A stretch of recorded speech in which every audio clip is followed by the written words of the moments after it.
Hello, bonjour and welcome to your new wine video. I'm your host Julien and today we are going to be talking about the different types of grapes that make the different types of wines. Of course, you've heard about Chardonnay or Cabernet Sauvignon or Merlot or Pinot Noir, but what are they exactly and why do they matter? Well, I'm going to tell you all about it, or almost. As usual, I will break things down into 3 small and digestible chapters for you. First, we will look at what are these grape varieties, then we will consider where the most popular ones come from and why, before eventually talk about why they actually matter to the taste of wine. Let's go!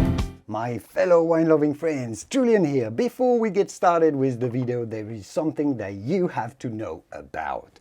This video was made possible by the Bonner Private Wine Partnership, and the reason I work with them is not just because it's been called the most unique wine club in America, but because they truly love the wines that they choose for you.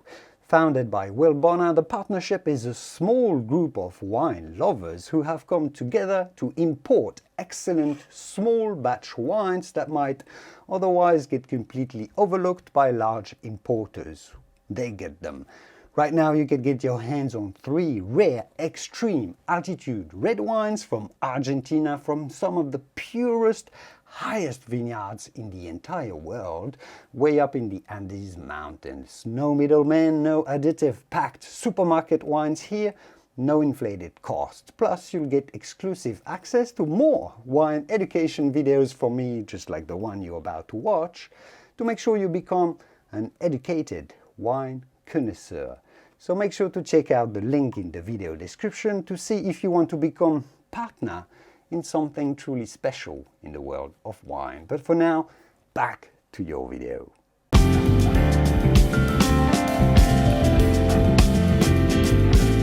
Well, grape varieties are essentially different types, of grapes. Just like there are different types of apples or pears, tomatoes or olives, or different types of fruits and vegetables, grapes can vary in color, size of the berries, size of the bunches, productivity or yield in the vineyards, and of course the taste and the flavors that they've got. Each type of these different grapes is called a grape variety, so that's how we define it. In French we say cépage. You have to know that the grapes used for making wine, those type of wines, are almost invariably different from the ones we buy for eating as a fruit, which are called table grapes.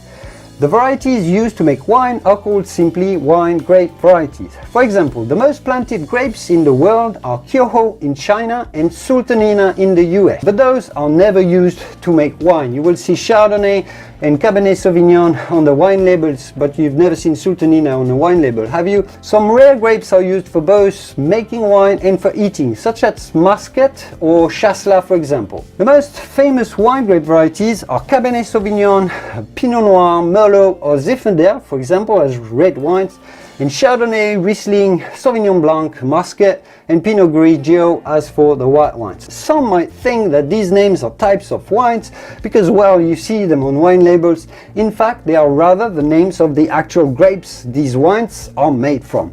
There are over 10,000 different grape varieties, but it's pretty much always the most popular ones that are used for making wine, simply because it's just easier to sell the wine with a recognized name on it.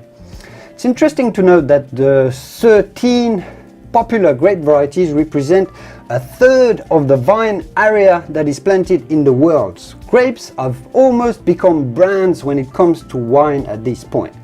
Perhaps confusingly, in Europe, wines are generally named after places, regions like Rioja in Spain or Champagne in France, for example, cities or towns like Bordeaux in France or Barolo in Italy, or even rivers like the Rhone in France or the Mosel in Germany. You might be wondering how come there are so many different types of wine grapes, and where do they all come from?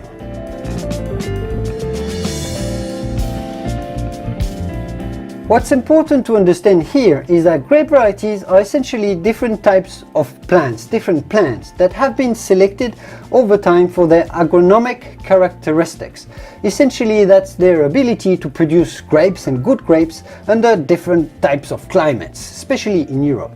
The wonderful thing about vines, about grapevines, is their ability to pump up water from the ground, especially from arid soils, and also to capture the sun to produce an abundant and very sweet juice. Grape juice is very sweet, and that was particularly appreciated in ancient times. So wine was invented in the Middle East, around Mesopotamia, and that's thousands and thousands of years ago. But it really took off in popularity in Europe, especially under the ancient, as you would have heard, the ancient Roman Empire, who really spread the culture of vines and the wine culture all around the continent of Europe. The reason they loved wine so much, beyond its ability to make people and to make us, well, joyful, was also because it allowed to create wealth out of poor soils, even from where virtually nothing else valuable would grow. So they taught the locals in different areas and countries of Europe to cultivate vines in their respective areas, from Germany to Spain and of course in France. From there, each region selected grapes that grew well under their own climate and their own soil. They also chose grapes that made the type of wines locally that they'd like to drink, and the wines that went well with the food they were having in the different countries. And that's how 2000 years later we have such a wide variety of different grapes and different wines spread all around Europe. That's also why virtually all wine grape varieties are European, because the culture of wine was born and perfected over there over many centuries. So most international wine grapes, the ones that we broadly produced all around the world, are now French, the one we see on wine labels. And that's probably because the French were the ones that went the furthest into selecting grapes to make fine wines in a variety of different climates as you find in France. So Cabernet Sauvignons, the Chardonnays, the Pinot Noirs, the Merlots, the Syrahs, the Sauvignon Blancs, so the Gameys, all of these are French of origin. But the Italians have an enormous diversity of grapes as well. There, virtually every village has its own grape, leading to an incredible and unique variety of different wine styles, much more diverse than what you can find in France even. So famous Italian wine grape varieties are, for example, Sangiovese or Nebbiolo, as well as Glera, the grape behind Prosecco sparkling wine. Zinfandel, that is popular in California, is also Italian. It's a cousin of the Primitivo grape. In Spain, you will find more wine grapes, so you will find Tempranillo, for example, in Rioja, or Garnacha, that is known as Grenache. The Germans have grown the famous grapes like Riesling or Gewürztraminer. But in the end, what does this all mean for who's learning about wine? And more simply, what does this mean for enjoying our wines a little bit better?